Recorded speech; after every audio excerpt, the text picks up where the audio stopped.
Hello everyone and welcome to F-Sharp A-Sharp Revisited, the music review podcast where any album is fair game and opinionated hosts are guaranteed. I am Joe, your music critic supervillain, and with me is a strong independent spider from Mars, Nick, who doesn't need no man. If you say so. And together we'll review, discuss, dissect, sing the highest praises of, and occasionally tear apart any piece of music that dares cross our path. So tell me, Nick, what new music release have you been listening to recently? So, the album I wanted to talk about first this week was, of course, Kendrick Lamar's Damn. And I think if you haven't heard this album, I want to know what the rent is on the rock that you've been hiding under, because God knows I want to get away from this current political environment. So, Kendrick Lamar is a Compton rapper. He's considered by many to be the greatest rapper alive today, and it's not hard to see why with such stellar releases as Good Kid, Mad City and To Pimp a Butterfly. Yeah, definitely. It's his fourth LP, and it's arrived a lot sooner than anybody expected it would arrive. I believe a few weeks ago now he released The Heart Part 4, in which he teased April the 7th as the day you need to get your shit together by. Not on April the 7th, he announced that Damn was going to come out the following week. And nobody expected him to release a follow-up to Pimp a Butterfly so soon, so it's been a real treat to receive it so quickly. Yeah. It's generated an awful lot of hype, and we all know that hype it can kill things very easily. It's 14 tracks, 55 minutes long. His shortest LP at 55 minutes is quite an achievement, I would say. Yeah. And I just felt there's no way we could really overlook this album for discussion, you know? Yeah. So, does it live up to his past works? Joe? I don't think so. I don't think so either. I think I'm only really familiar with To Pimp a Butterfly anyway, but I do think there is a bit of a drop here. Yeah. In quality, I think, well, for me, this album, there are some really good songs on it, but for me, I think it's some of the central themes don't really amount to anything poignant, in my opinion. That's fair enough. I think that To Pimp a Butterfly had such a strong overarching narrative. It was all tied together by his poem that he wrote, and at the same time, I think because it came out so quickly after his last album, it feels like he was sort of rushing to get all his feelings together, which in a way it sort of works. It makes it feel a lot more urgent in a way, but once again I think the narrative isn't quite as well held together as it was on To Pimp a Butterfly or Good Kid, Mad City. So the main sort of theme I'm getting from this album is sort of wickedness versus weakness, which is pretty much the first thing that's mentioned. It's in the opening lyrics on the album in the song Blood. And it's also sort of about subverting or embracing public perception. He includes clips from the Fox News segment in which they criticise his performance at the Grammys of the song All Right, and they have that line that says, I can't remember the name of the man who said it now, but it was something along the lines of, I think hip-hop has done more to harm black youth than racism has. Which is just awful. An interesting statement. So it seems to me like he's trying to become what they've painted him as on some of his tracks, like DNA, for example. It's very aggressive, I think. And then later on in the song XXX, I think Kendrick generally comes across as a fairly nice guy in the world of hip-hop. Yeah. Though, I mean, clearly he still can be aggressive. But then part of the lyrics are him trying to tell his friend to get revenge rather than let it all go. And there's a little cutaway in the middle of the song where he does a school talk and says, we're going to talk about gun control. It's all very jarring. It's not really the Kendrick we know. It's definitely a different side to him. I think that's one of the more interesting songs on the album, though. I really enjoyed it because it seems like he's struggling to kind of grasp onto these different messages about, violence and gun control and what he wants to represent in his music. And I think that's one of the tracks he does it effectively. Definitely. Yeah.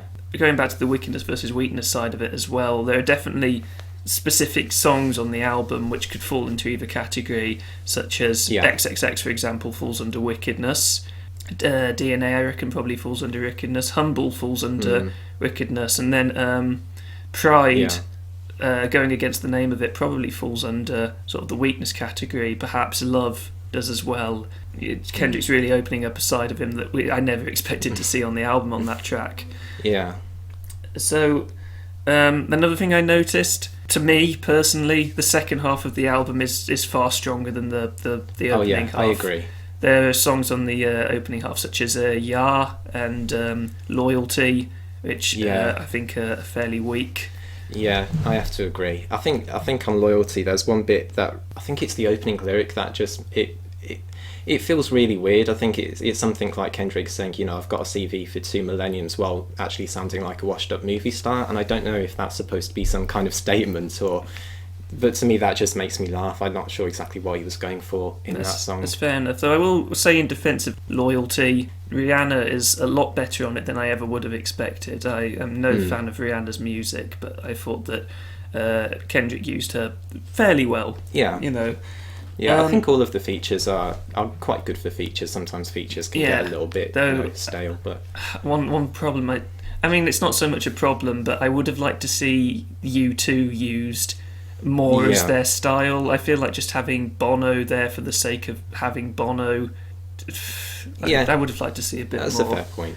Also, from the first half of the album, we have the song Element, and while I think it's another one of the slightly weaker tracks, its production is done by James Blake, who I quite like, and I think that song is saved somewhat by the backing. There's a lovely little bit, I think after the first chorus, where you can hear this low frequency acoustic guitar bit playing, which I think is great. And Kendrick has always been fantastic at doing these backing tracks for him to do his flow along to Pimp a Butterfly, for example. Incredible backing on just about every song. You especially springs to mind. I think it's the way he incorporates jazz is just genius. Yeah. I think another thing about this album is Kendrick's vocal performance is about as strong as it has ever been, especially songs like DNA, of course. That's I believe his second single that's come out after Humble, and then on Feel as well. Well, I don't think the lyrics of Feel are the best they've ever been. The way he delivers them are fantastic. Because I think Feel would have been my favourite tracks from this album. Oh, really? I think on this album there are a lot of kind of different thoughts going in different directions, but on Feel it kind of grounds the album. I think it's a very personal song, and that's kind of what this album needed more than anything, when we're seeing Kendrick kind of go in so many different directions and with so many different feelings. And I think Phil kind of really centres that really well. I mean, don't get me wrong. I think the lyrics on most of his songs are a notch above most other lyrics. I still think they're good lyrics. Just some of the stuff we've heard him do, I think, is a bit better. But as I was saying about vocal performance, there's a bit at the end of Feel where he raises his voice up an octave and really shouts it, and it suddenly. I remember the first time I listened to it, it sort of woke me up a little bit. I remember really thinking, wow, okay, I'm really on board with this now. This has really grabbed my attention. So I think it's great that he's able to do that. Okay. So I think with the themes, the album doesn't always work as a whole. And I also think that some of the individual tracks were meant to work as part of an album rather than stand alone. So there's this weird sort of feeling where you're listening to something that feels like it should be all connected up, and then when you listen to it piece by piece, it also feels a bit wobbly, a bit disjunct, I think. Yeah, it's probably a good way of putting it. Though I say not every individual track works. There are some tracks which I think are absolutely fantastic. Pride, I think, is great. Lust, definitely as well. Fear, I think, is the strongest song on the album. It really takes back to songs like Sing About Me, I'm Dying of Thirst from Good Kid, Mad City. And Duckworth, I think, is a fantastic closer to the album. Like the final stanza of it is just fantastic. I really found myself thinking, wow, okay, that's... wow. It's a very good closer. And then, of course, the way the album ends is great. Looping back to the beginning, though...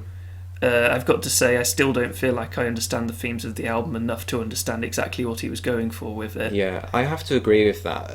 Because there is one thought on one of the themes that I kind of want to throw out there. Because religion and religious imagery is quoted quite a lot in the album. And there was one particular song that I kind of didn't really understand what he was getting at. And that's, I mean, I love most of the song Fear, but right at the end, there's a section where there's some religious speaker where he's essentially comparing ethnic minorities in America to the people of God, the Jews, the Israelites, and the reason that they're going through what they are is because of some kind of divine punishment for their sins. I find that such an interesting inclusion on this album. It's a kind of topic that's worth exploring and discussing, but I'm not sure how that fits in with Kendrick's discography, because to me, To Pimp a Butterfly had such a strong overarching message. And what I like about To Pimp a Butterfly is that it's not just one-sided anti-establishment rant. It goes into a variety of topics that are affecting Kendrick's community, like, you know, low self-esteem songs like I, or how people act in the ghetto don't always act in their favour in songs like Institutionalized. It's a very well-rounded and just grounded overview of what's going on, and I think that's what's contributed to its success. And to me, I'm not sure how... Well, I'll put it like this. To me, when you've got a message so strong like that on To Pimp a Butterfly, there's an implicit message on how it can be fixed or changed. And so when he kind of turns around on Damn to say, oh no, it's all God's judgment, I'm not sure how that's reconciled with his previous releases. Maybe I'm looking into it too much, but that's just one side that just didn't really sit well with me. That's fair enough. One last thing I want to say about the album. I think Love is a fantastic track. I know many people have criticised it, said it's very weak. The bit in it where he goes, I want to be with you, babe, yeah. I want to be with... I find it really endearing. I think it's... I just didn't expect it, and it's actually one of my favourite tracks. I actually like it because, you know, there's a lot of anger, there's a lot of intensity on this album, and then that song just... It feels like a bit of an oasis. And I feel like it's kind of well placed in the album as well, just to provide that bit of relief. Following Lust especially, I think. And I didn't realise Kendrick has had a fiancée that's been his childhood sweetheart, I believe, and that's lovely. That's very nice. So to sum up, I still think it's a good album. I don't think it's anywhere near To Pimp a Butterfly, which I think is... I mean, it's the album that got me into rap and hip-hop. Good Kid, Mad City, I still think is quite a way above it as well. From what I've heard of Section 80, I think they're probably more on a similar level, which, you know, fourth album after two critically acclaimed, people calling them masterpieces. Yeah. I'm not surprised that he hasn't managed to live up to them. Yeah, and I think it's important to emphasise that I don't think this is a bad album at all. I think it's an album that does have strengths, some good songs, but I think it does have those weaknesses as well, which just don't really work. What would you say as a sort of rating for it? See, if I was going to average all the tracks, I'd give it a strong 7 to light 8, but I'd have to dock a point for some of the themes not working. That's fair enough. So. I think I'd give it a sort of light 8. Yeah, because it's still, like I said, Kendrick is still a great artist. Just because this album doesn't quite live up to the lofty standards, I still think it's a pretty damn good album. Yeah. Right, so moving on.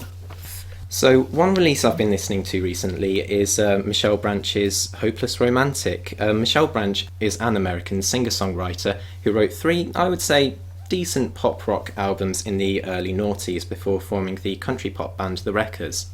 Since, she's flirted with a few other musical projects here and there, but after 14 years, yes, 14, has come back with her latest solo effort, Hopeless Romantic. The main reason I wanted to talk about this album is because, in my opinion, it is the best album of the singer-songwriter variety that I've heard in a very long time, and yet it's peaked at only 143 on the US Billboard Top 200, and has not charted anywhere else, and this kind of frustrates me. In a genre that sees so much average to asinine material dominating the charts, cough Ed Sheeran cough, why has an album like this been allowed to slip under the radar? Oh, you cheeky sod. In this album, Branch consistently demonstrates great aptitude for great songwriting. Her pop rock sound is updated with a use of variety of keyboards and synths, turning it into a tasteful blend of electropop and pop rock. The sounds are layered well here, producing textures that are both interesting and easy on the ears. The album itself is filled with enough musical variance to give it vibrancy throughout and rarely, in my opinion, gets dull. Furthermore, the lyrical game and story of Hopeless Romantic helps put it a tier above the rest of the genre. Through Hopeless Romantic, Branch portrays a complicated relationship between herself and this lover of hers, and nearly every song focuses on a new aspect of their chaotic relationship. This builds up into what I think is an engaging story, and a good singer-songwriter album should feel as though you've read someone's very interesting diary, and I think this is exactly what Hopeless Romantic delivers.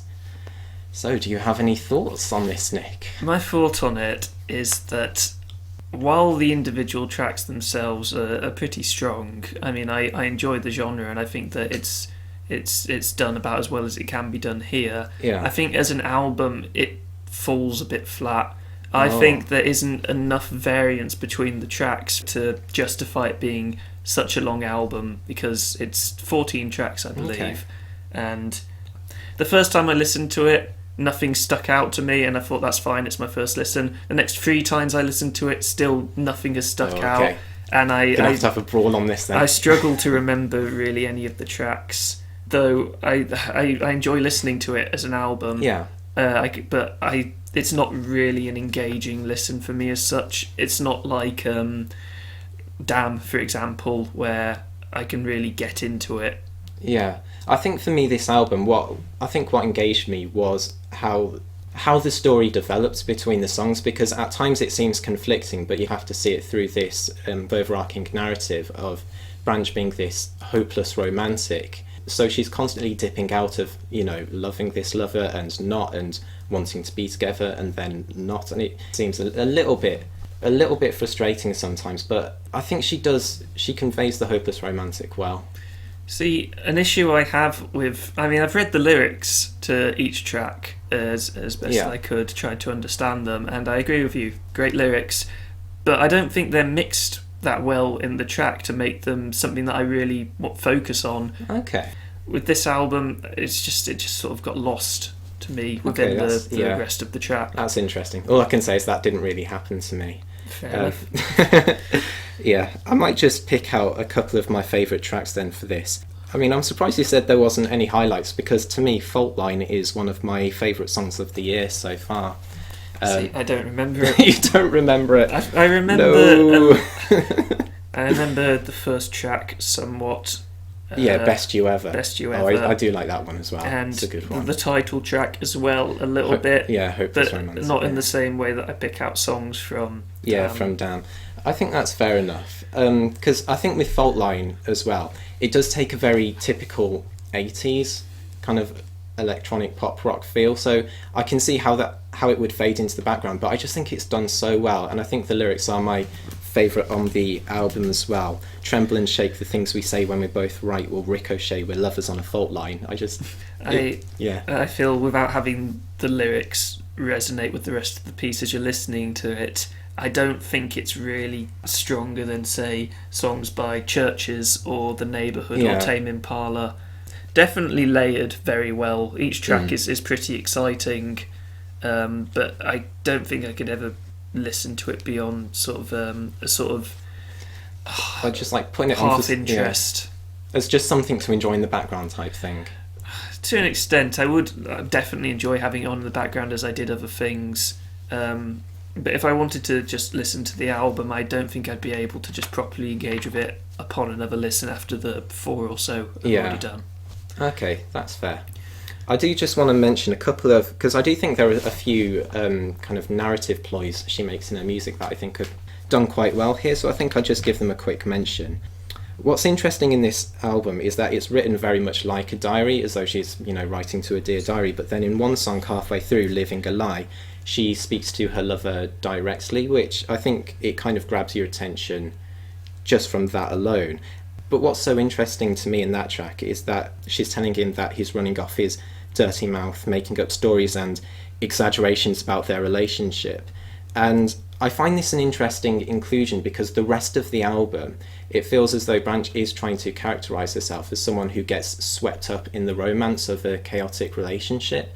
And so for her to include this, I think is a very, very nice way to imply that it's a mutually chaotic relationship and that they're not good for each other. Another thing was the album closer, City, where she chooses to layer a male voice on top of her own. And I found this interesting as well because, you know, the rest of the album is just her singing, it's her thoughts, and it really makes it feel like a conclusion because it feels like both her and the lover has made a decision as to what they're going to do with the relationship. It feels very final and it feels very satisfying because of it, and I think that's made so poignant by how kind of lonely the backing makes the piece feel as well. It does feel tragic for me, so yeah, I think it's a very good album closer. That's fair enough. You're completely entitled to your opinion. Yes, I am.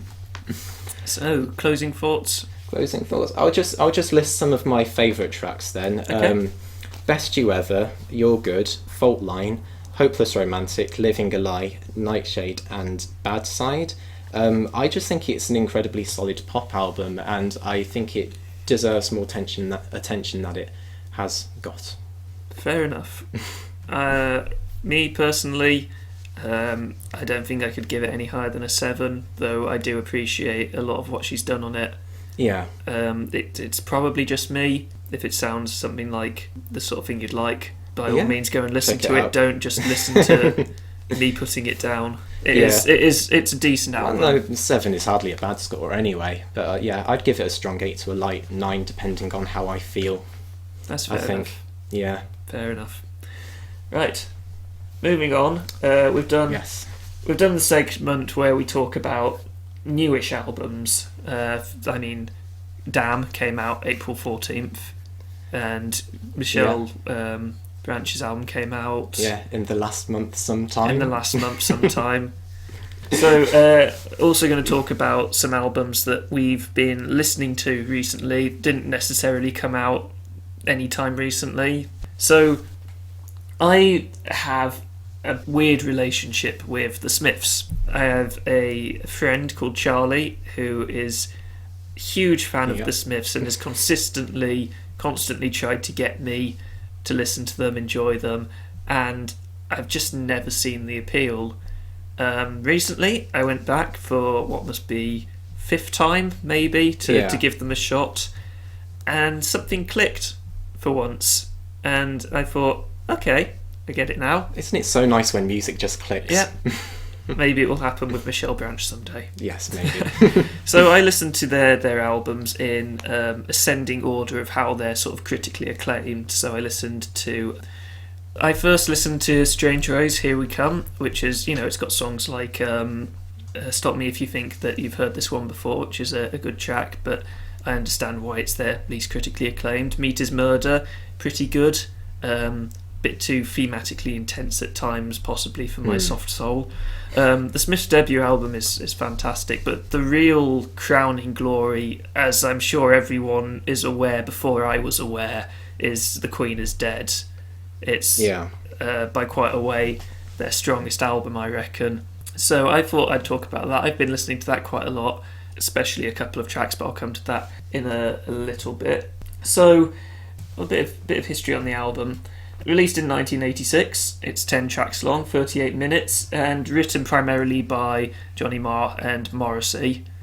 The Queen Is Dead, and on my first listen I didn't actually think it was that much better than their debut. It took me a second listen to really get it.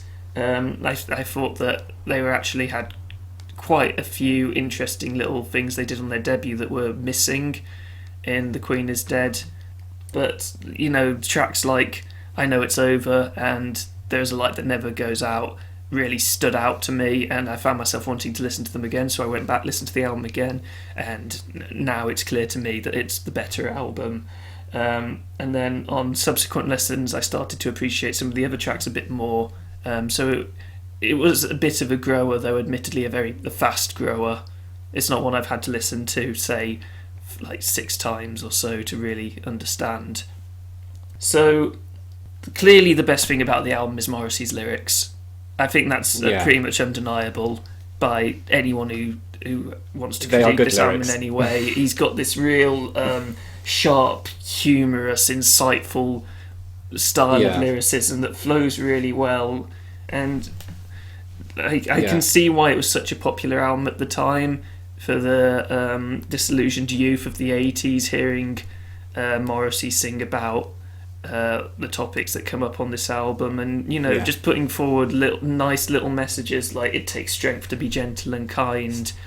See, I think he was watching a little bit too much My Little Pony when he wrote that lyric. Okay.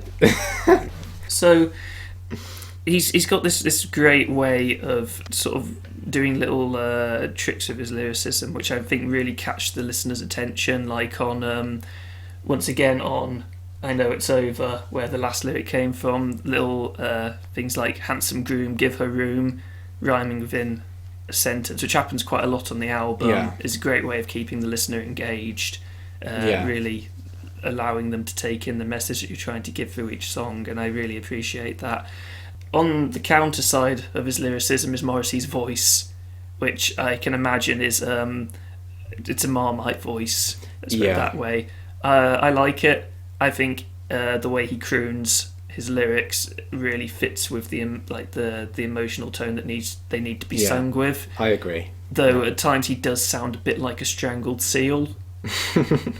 So I can understand people who wouldn't appreciate that. It did take me a bit of time to get used to, but now I think it works, and it actually allows for some really great vocalising moments, like on The Boy with the Fawn on His Side at the end.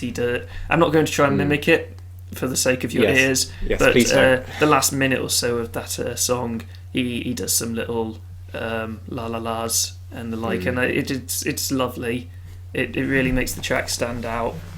So going to the sort of more musical side of it, the compositions, which were mainly done by Mar, at best they're pretty exciting, and they do vary a fair amount throughout the album, which is quite welcome. But worst, I think they can be fairly dull. So, for example, The Queen Is Dead is a very aggressive song. Every instrument on there is doing its absolute best and is interesting to listen to. Then you've got Never Has No One Ever, which that's my least favourite song. My least favourite song on the album. I think it's a real lull, and it was a bad idea to put it straight after I Know It's Over. Well, I just don't get the point of that song.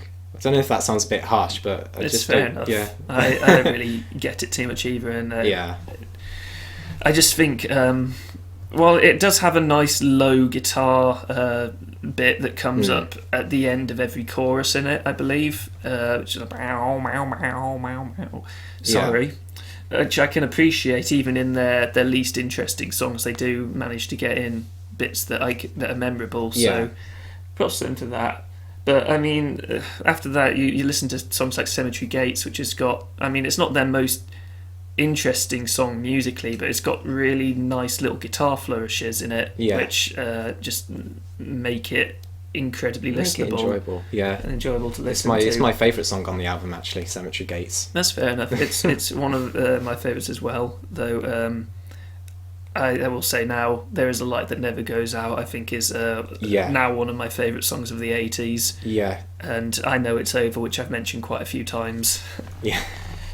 There's a bit of a problem with the mixing of the album on some tracks. Like I noticed on Vicar in a Tutu, it's fast-paced, it's energetic, it's interesting to listen to, but quite a lot of the time I found it difficult to decipher what Morrissey was saying, especially in the verses. I'm not sure how much that matters for that song, though, because I think the strength of that song is just the humour of the image of a vicar in a tutu. It doesn't matter what he's doing, so long as you can hear that bit. Then... It's just, as I think that Morrissey's lyrics are the best point in the album, I would like to be able to hear them, Hear them a bit more. That's fair, Going back to his vocals again, because, I mean, it's the main thing to talk about on the album, really. It's what makes the album so much better than a lot of its contemporaries, are his lyrics and his vocals. Morrissey knows exactly how to sing each individual bit. There's a line in particular on The Queen Is Dead I noticed where he says, I swear to God, I swear I never even knew what drugs were, and he allows his voice to crack on the word drugs, and you get this clear image of him talking to a police officer like as a small child, as some 9-year-old tough who peddles drugs. It's a really clear and quite comedic image, and I think the little crack in his voice really... Nice little touch to it, isn't it?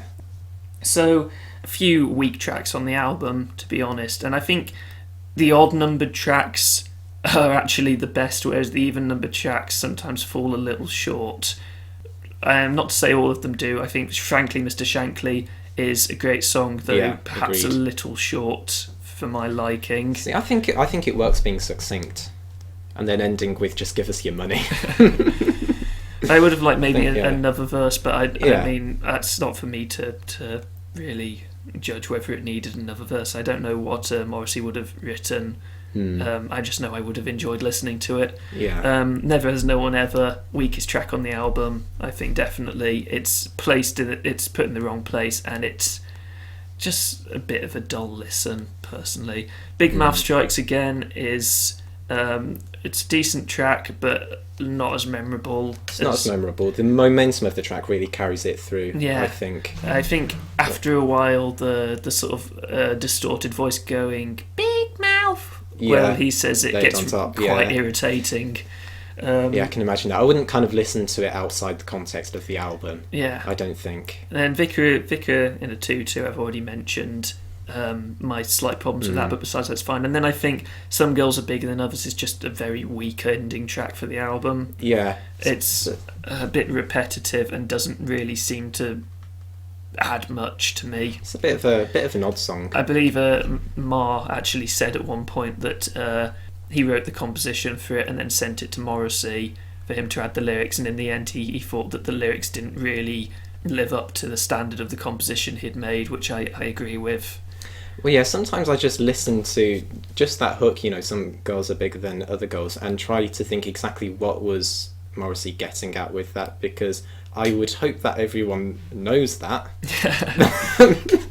But yeah, it's an odd ending. I wouldn't call it a bad ending at all to the album, but I would say it's odd. It's mainly because I adore There Is a Light That Never Goes Out. Oh, yeah. And I think there are stronger tracks on the album. I think that could have been the fantastic ending track as it faded out. Now you said that, I think I do agree with you there. So there is a slight problem with how some of the songs are ordered on the album. Another thing I don't understand is at the beginning of Some Girls Are Bigger Than Others, it comes in and then fades out and then comes in again, which I'm not entirely sure what they were going for there. Probably just having fun in the studio, I think. I suppose, but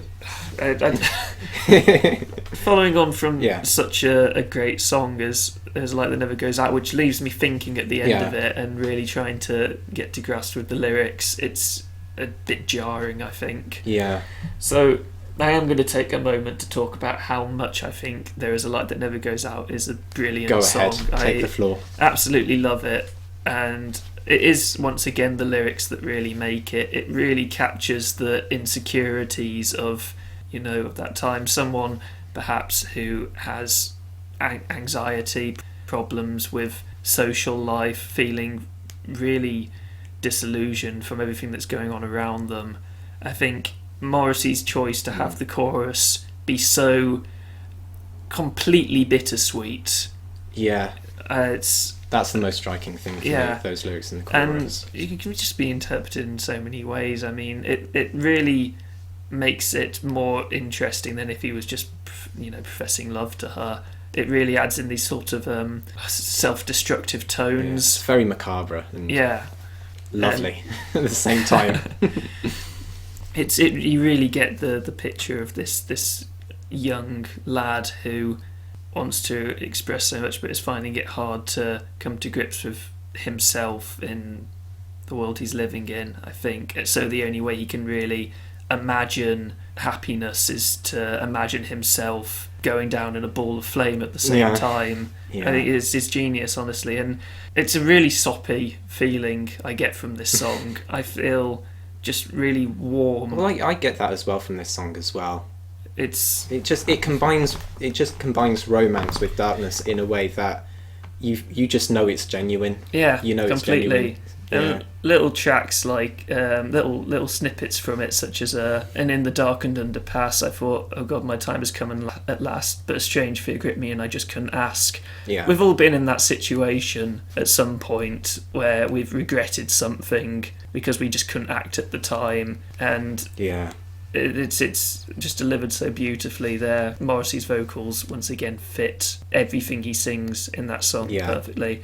And then you've got the final line, "There is a light that never goes out," repeated again and again and again, which is just open to so many different interpretations. I still haven't come across one that I've definitively put to it and thought, this is what it means. And I think that's brilliant. Yeah. Absolutely brilliant. Yeah, I will just add though, I really like the little synth that's added in the chorus, because the instrumentation kind of allows the song to breathe and kind of soak in the ambience of the music. But then I really like the synth line. I think it just adds the perfect touch to the chorus. Definitely. It's one of the most well composed songs on the album by far, and it's not hard to see why it's a fan favourite, a critical favourite. It's everyone's favourite. Everyone's favourite. I believe that Lamar said it's one of the best songs he's ever heard. Though interestingly, I read that Morrissey's favourite track that they ever released was "The Boy with the Thorn on His Side," which, while I think it's one of the strongest songs on the album, it's an interesting choice. That's all I will say. See, I think it's one of the less memorable ones, if I dare say that, but yeah. Wow, rude. It's a classic album. I don't think it's as good as a lot of people seem to think it is. I've seen a lot of, 5-star, 10 out of 10 reviews for it. I would give it, strong 8, maybe. I would give it a light 9, I think. I think it's only really... there's only really 1 weak track, and I think there's just so many highlights for me that it kind of allows it to carry on throughout. I feel like I'm listening to something that is kind of delivering enough for me. It's fair enough. And the highlights really are highlights, like a light that never goes out. And I just love Cemetery Gates as well. Cemetery Gates is great. I just love kind of how happy the guitar chords are. But it's like, it's a horrible sunny day. Let's go to the cemetery. Why not? Exactly. Yeah. And just one more shout out to I Know It's Over. I think it's a great sort of ballad track. Yeah, true. And I will always connect with that line, "It's so easy to laugh, it's so easy to hate, it takes strength to be gentle and kind," because it is so easy to hate. It's so much more difficult than to be accepting and appreciative of everyone. So That's true. My favourite lyric on the album comes slightly before that though. The lyric is, "If you're so funny, why are you on your own tonight? If you're so clever, why are you on your own tonight?" And to me, that just hits hard. Yeah. I like it when it hits hard. Yeah. Tell me the truth, damn it. Classic album, very good listen, some incredible tracks. Let's move on. Definitely. So, I believe next we're going to talk about another fairly recent release. Fairly recent. I think it was February this year that it was released. The Tiger Lillies, A Cold Night in Soho, which I listened to. It took me a few listens, but I eventually ended up loving it. The Tiger Lillies are hardly a new band. They formed in 1989 and they have produced, I believe, 31 full-length studio albums. 31. That was quite a shock to the system when I mean, it's not quite Buckethead, but it's a lot. It's a lot. And I think it's fair to say that their style hasn't really changed that much over the years, but there are several things that I think make their 2017 release, Cold Night in Soho, stand out. In Cold Night in Soho, the Tiger Lillies describe a Soho of years past, one that's an epicentre of debauchery, misfortune and hopelessness. Half the music on this album is drenched in a chilling, paralysing atmosphere, whereas the other half is alive with some of the most cynically dark humour you can put into music. I will say now that this album will not be for everyone. Oh, definitely. Definitely not. If you thought Morrissey's voice was a little alienating, you don't know what's coming. Because there definitely will be some sensibilities offended. Well, partly by the contents of this album. There are lyrics relating to whores tricking men for money, self-harm, abuse, unapologetic blasphemy. So, it's often presented with the dark whimsy created from Martin Jacques' comical falsetto and the band's twisted cabaret backings. I think for many, Cold Night in Soho will come across as distasteful, and I wouldn't necessarily argue against that response to this album. I would, however, present a case as to why I think this album succeeds so well. In each song, the Tiger Lillies anatomise an aspect of Soho, such as violent outbreaks on songs like Dance Floor, the battle of religious judgment and the rejection of God in Let's Drink, or the sheer wastefulness of the attitudes of the people on songs like Screwed Blues. The Tiger Lillies succeed in building up this complex picture of a tragic, deprived and hopeless Soho, culminating in one of the most potent album closes I have heard in quite a while. So, do you have any thoughts you'd like to come in on that with? Well, just before I put any of my own thoughts in, I've been reading a few reviews of this album, see what other people think, and there's a line here which I think is pretty apt. Okay. It's from a review on Sputnik Music done by Doofus Wainwright, and it's, of course the world needed an English vaudeville carny clown-painted pack of droogs writing sordid tales of bloody buggery and down on their luck syphilitic whores, all sung in a decidedly queer, strangulated plummy voice. It sums up the album perfectly. Yes. That is what you are in for if you choose to listen to this. I completely agree. It's not going to be for everyone, but it struck me instantly. I was completely on board with this album from the first listen, and I think the reason for that is because I love Rain Dogs by Tom Waits. I heard a lot of similarities between the two, though of course the Tiger Lillies had been going 31 albums since the 80s. They had a lot of time to alter their sound. It's not like this one album has been influenced by that one album, you know. Yeah. So I think it's more the fact that I listened to Rain Dogs and got accustomed to it, so this wasn't such a shock to listen to.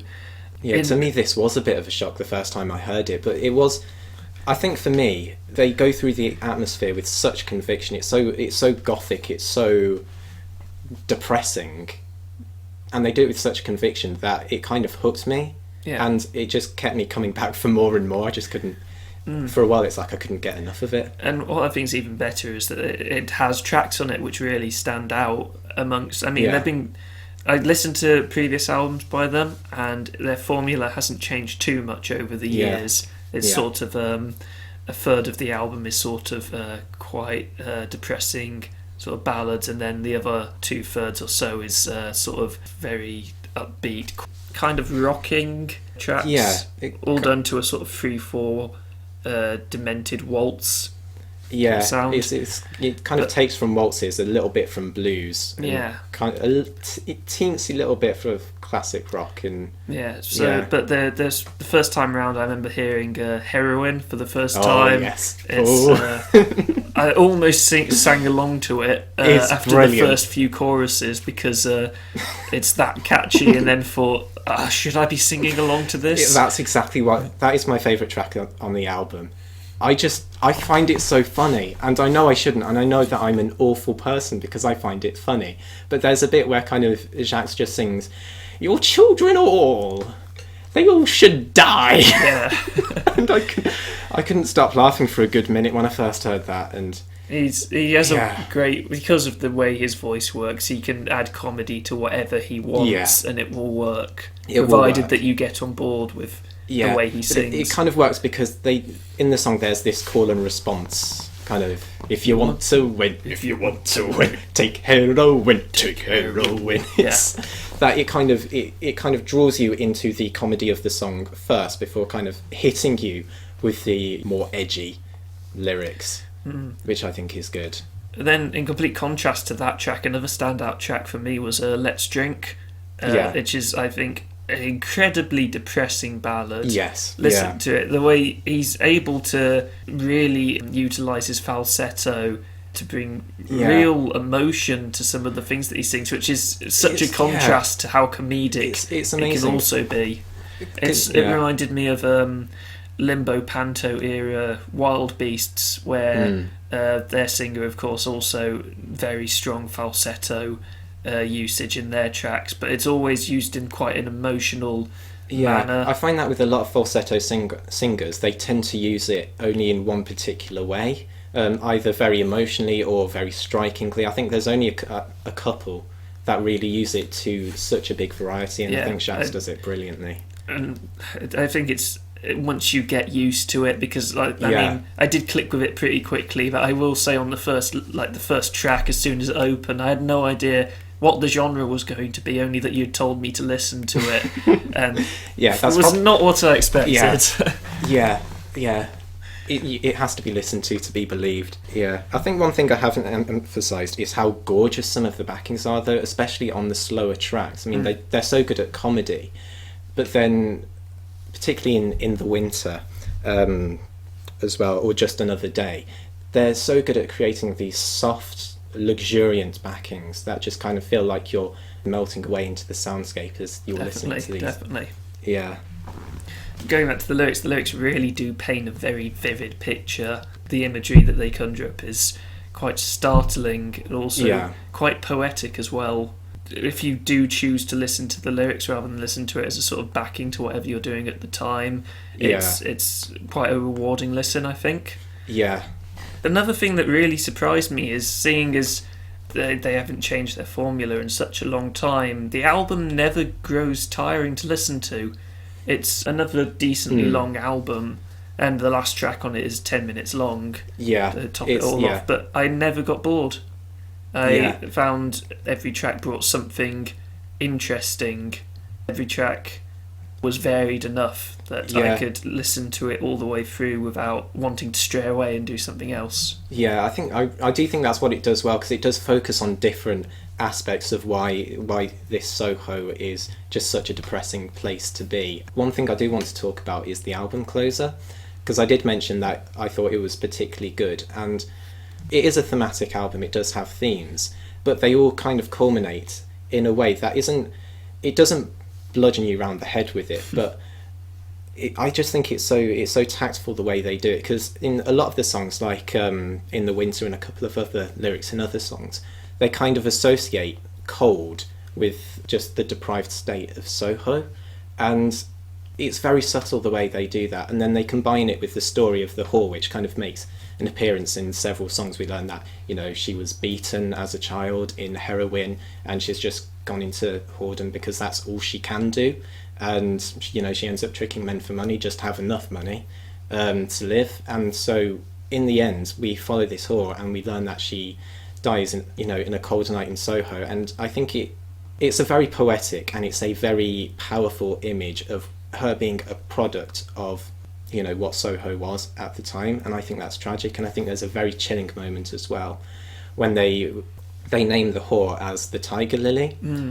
And so I was going to mention that I should have done the research actually and try and find out if that's fictionalized or if that was an actual.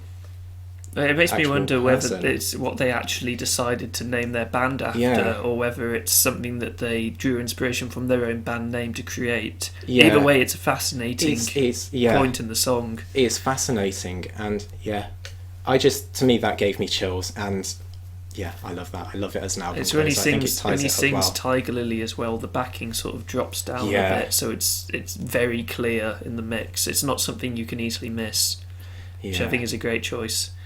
So I've already said my standout tracks. Do you have any? To me it's very consistently strong. To me, Heroin is the song to listen to. If you want to just take one little track out of there to see if this would be your taste, listen to Heroin, laugh your socks off, and then listen to the rest of it and be. I would suggest that, as I said, you listen to Let's Drink as well, so you get an idea of the two sort of very opposite sounds the album can have. Yeah, definitely. The sort of a juxtaposition between comedy and real raw emotion. So I'd say of the albums that we've talked about so far, I would say that's probably the strongest for me. I'd give that a sort of a light 9, maybe. Yeah, I think I agree with that opinion, and I think I agree with that score as well. I just think it's such a solid album. Yeah. It's definitely. I think it will be appearing on maybe a top 10 at the end of the year. Far better than I was anticipating it to be from the first couple of tracks I listened to. Even though it did hook me quite quickly.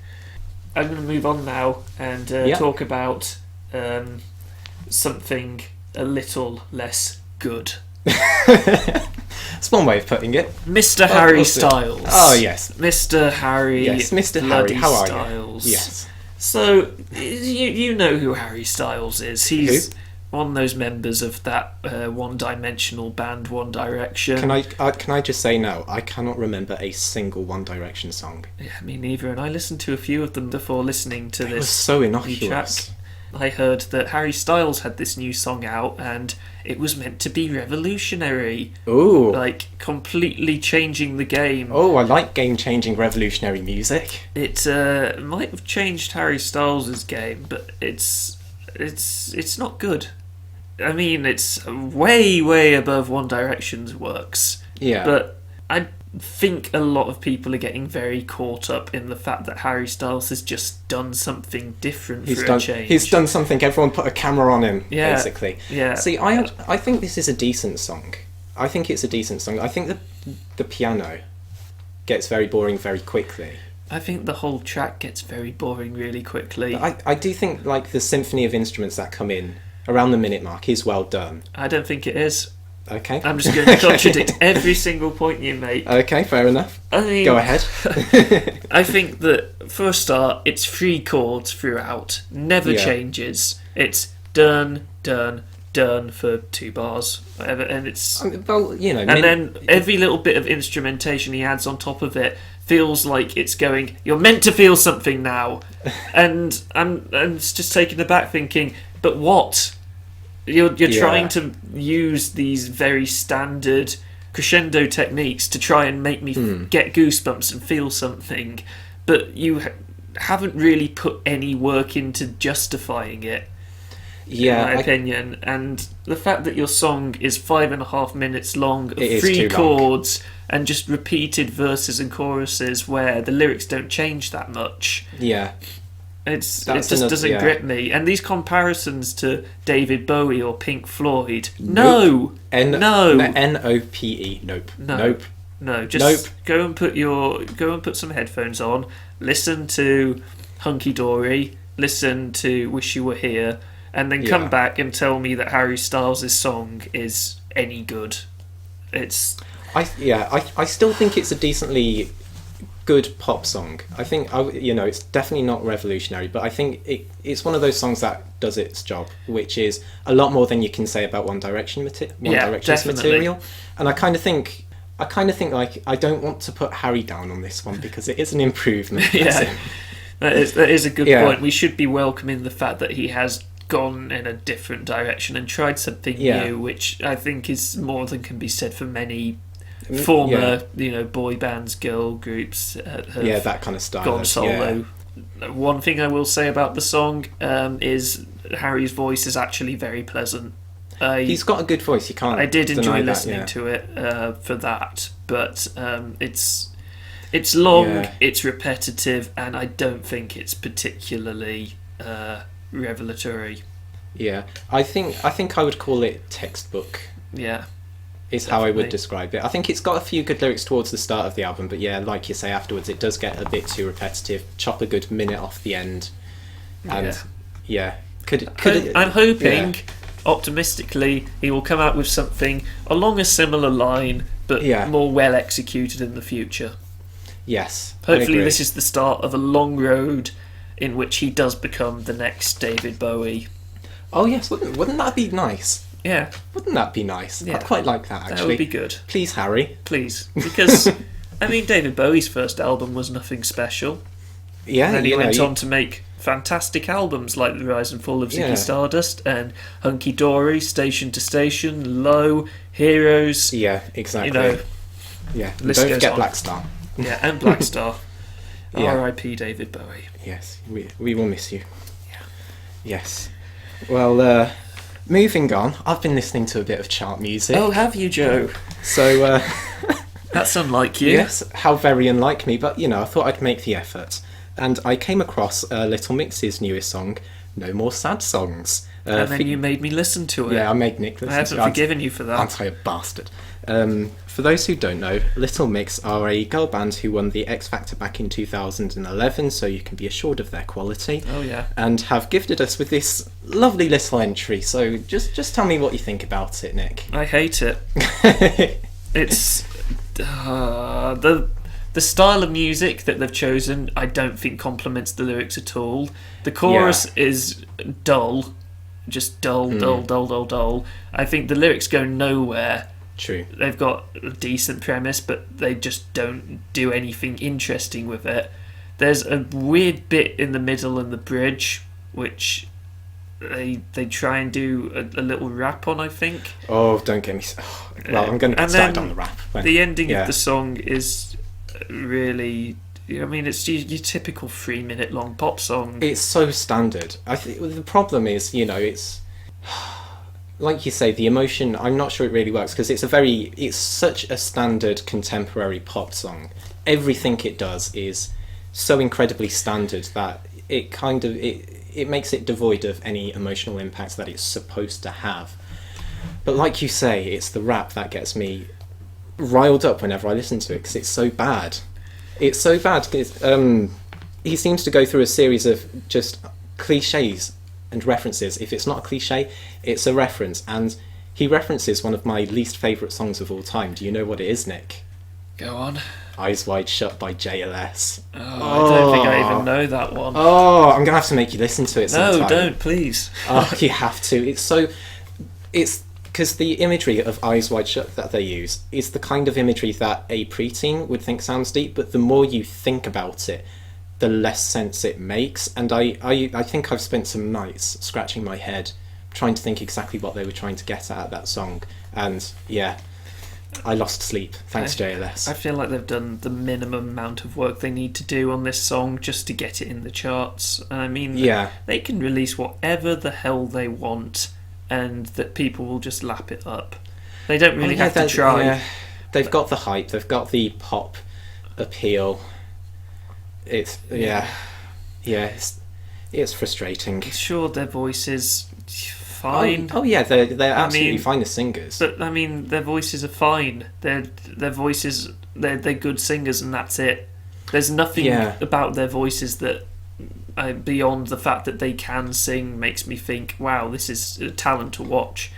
Well, the thing is, good singers are so common nowadays because of shows like X Factor, other talent shows. Good singers are everywhere. You don't need to be a good singer to stand out. You need emotion. You need something else other than a good voice to stand out in this, musical soundscape. I would far rather listen to a Midwest emo band where the singer is, 15 years old and their voice hasn't broken yet because something's gone wrong in their life and they're trying to sing but they can't, but they're giving the emotion. They're giving it. They're trying, damn it. Then just how bland this is. You know? It's so irritating. And what's even more irritating, please don't play no more sad songs. Oh, yes. Oh, this is something I wanted to get into. Because I can't support the message of that song. I just can't. I can't get behind it. I don't know what my life would be without bands like The National or artists like Rachmaninoff just to see me through some hard times. Yeah. If I'm, having a bad week or things are going to pot and, I hate my life temporarily, then I need some sad music. I need it. Yeah, 100%. I thirst for it. It's a stupid idea to live in a world where there's no sad music. Music's supposed to bring out the full gamut of emotions. Yeah. God damn it. My favourite album, off the top of my head, is Hospice by the Antlers, which is about a patient in a hospice mentally abusing their carer, and then they die of bone cancer. And it's all a metaphor for something else, which I won't go into now, but it's an incredibly depressing album, and it's fantastic. Well, I think sadness is part of what it means to be human. I think it's all part of it. So just to say no more sad songs, I think is ridiculous. I mean, what's even worse is please don't play no more sad songs. Double negatives. Double negatives. Please. That means that we should play sad songs. Maybe we've been interpreting this song entirely wrong this entire time. Perhaps. It's 100% best song ever released, now that I've worked out what they actually meant. Now that we've gotten through to the deeper meaning, I will just give a shout out to my favourite song of all time. Well, what I think is. And that's Jeff Buckley's cover of Leonard Cohen's Hallelujah. I think Jeff Buckley he's my favourite singer. I think he's got the most incredible voice. He's another one who uses falsetto, but he's very good at using it strikingly, emotionally, and he sings with such nuance as well. He's so good at controlling his dynamics and bringing out so much life from his songs. What I love about Hallelujah, his cover, which, I mean, it surpasses the original. I don't think there's any I love Leonard it. Cohen, but yeah. But if you watch the, I believe it's the actual music video they made for Hallelujah, at the end of the track, it sort of stops because, you know, he's finished doing the song, and you can just hear someone go, wow, in the background. Yeah. Which, that's how I feel every time I listen to it. I get emotional, and brings up a real point. I'm getting angry now because I remember back in secondary school, we were in a music class and we had to compare different versions of songs, and there was Jeff Buckley's Hallelujah, and then there was Alexandra Burke's X Factor Whitnified version of Hallelujah. Boo. To which many people in my class seem to think it was the better version because she can sing really... Heretics! No. What? I'm getting really angry now. I'm getting angry as well. Let's move on. You shouldn't have told me that. I'm going to trash his place. No, no, I won't trash anything. So, sort of one more item to talk about. Yes, one more. Which is a little bit different to the rest of them because it's actually a video. Yes. I remember back in the good old decade, beginning in 2010. I think it was just before the Tories came into power 2012, with the Lib Dems. Yeah. Back in 2010, I was watching Reading Festival on BBC Three, and that was the year that the Libertines reformed so they could play at Reading Festival, and that's why I was watching the TV, because I love the Libertines. I think they're just a great band. Got some great tracks, really enjoyable to listen to. I think Don't Look Back Into the Sun is one of the greatest indie anthems ever written. So I watched Reading, and I looked at the lineup and realised they weren't actually headlining. I thought, how is this a thing? Tell me who is. How are the Libertines playing and not headlining? So I watched the Libertines set, they were fantastic. Yeah. And then they went off, and Arcade Fire came on. Now, I believe this is actually mentioned in the set. Win Butler, the frontman of Arcade Fire, says, "We've never had a hit song, but we're headlining Reading Festival. This is nuts." Yeah. And I didn't know much of Arcade Fire beyond Funeral at that point. I liked Funeral, I'd listened to it a few times, but I'd never really reached further than that. I think I might have listened to The Suburbs a couple of times because that was around the time it won the Grammy for Best Album, which annoyed a lot of people and made me very happy. Their set is one of the best I have ever seen. I think it's just beyond words to me. It's on YouTube, the entire set, and I highly recommend anyone who has even the slightest interest in the band listens to it, because it's at that sweet spot just after they've released The Suburbs, but before they've released Reflector, and they started doing that strange thing in their live shows where they were wearing suits and those giant heads, which is... Yeah. It never really appealed to me personally, but they go through and they play a decently long set, and they play a good amount of songs from each of their albums, not sticking just to fan favourites or anything. They play songs like Rococo from The Suburbs or Modern Man, which, you know, people like, but they're not to the same level as the others. See, I would say that's the only real lull in the performance, I think, is those two songs. But then it does bring it back nicely, I think. Yeah, I think it's necessary, personally. I think that they fit them in perfectly well. But I love the fact that because they have so many members on stage, there's so much to look at any one time. It's a right old party up there, isn't it? And they're having such an amazing time doing it. Every single member, you can tell, is just having the time of their lives. Especially Will Butler. Shout out to him and his so much energy running around the stage, playing every single instrument he can get his hands on and doing pretty much nothing at the same time, but god damn it, he's having a good time. In the middle of Power Out, which personally one of my favourite songs by Arcade Fire. Same. He has the simple role of playing, I think it's 4 notes on the glockenspiel, and he plays them as if he's hitting a drum kit, really lifting his arms and dancing around and it's quite a wonder to watch. There's a bit in Rebellion, Lies, before they do the encore, where he's got a giant drum and he's just holding up and hitting it, and then he loses the drumstick and just continues hitting it with his fist because god damn it, he doesn't care. The show must go on. Yeah. The set is great. It's well paced. I think they play the best of their songs that I think they should. They get the classics in. They get in the new things from the stuff from the time. It's interesting they choose to have 2 drum kits on stage, and occasionally someone will just go over and play the second drum kit because why not? Yeah.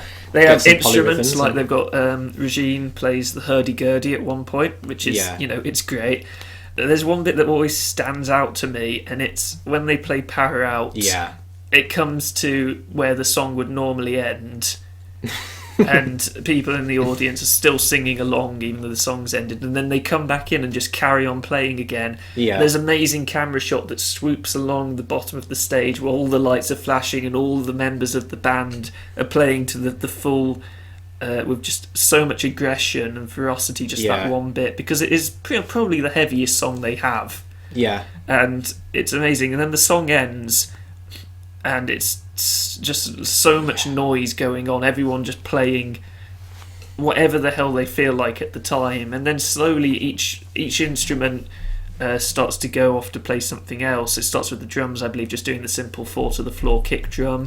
The piano starts playing along with it. It's the sort of quarter time chords to the song Rebellion. And I think at that point people in the audience started to realise, it's a new song. The bass starts playing it as well, and at this point there's still screeching violins and tremolo guitar going on in the background, and then it all just vanishes and you're just left with the 3 core instruments of Rebellion Lies, which are the bass and the piano and the drums. It's such a great transition. And it's a fantastic transition. My only problems I have with the set are actually with that track, Rebellion Lies, because Regine actually plays the piano slightly out of time with the other instruments. I didn't notice. And I don't know whether it's because there was some problem with the way they had the audio set up, so the piano came out the speakers slightly delayed, or whether Regine, she might have been well deafened by what she'd just listened to. I wouldn't blame her. Yeah. So it's you can get used to it, and it's still great performance. There's also when they do Sprawl 2, Mountain Beyond Mountains, Regine is such a wonderful stage presence to watch. She dances around, she's clearly having the time of her life, but they get her vocal mixing far too quiet on that track, which is a shame because I think it's one of the best vocal performances the band ever does. So that was a little disappointing, but beyond that, it's my favourite concert I've ever watched, and one that I repeatedly come back to, and I highly recommend it to anyone. I'm glad you recommended it to me, because I'm only really familiar with Funeral from Arcade Fire. So 2 tracks I want to mention, not from that album, that I really liked that I took from this performance was No Cars Go. Oh, that's one of my favourites. I love it. I love that. It has a really nice keyboard solo halfway through, and then the climax I just think is just so well done as well. And like you say, Mountain Beyond Mountains, I think it's a really good track as well. Interesting. Mountains Beyond Mountains. The first time I listened to Sprawl, I thought it was one of the weaker tracks. I didn't click with it at all, and I think it was during that performance, even though the vocals were turned down far too low, that I really thought, oh, this is great. Yeah, it has this kind of hypnotic quality. Yeah, I think that. It conjures up some wonderful imagery with the lyrics as well. Yeah, it's a real standout from the suburbs, I think.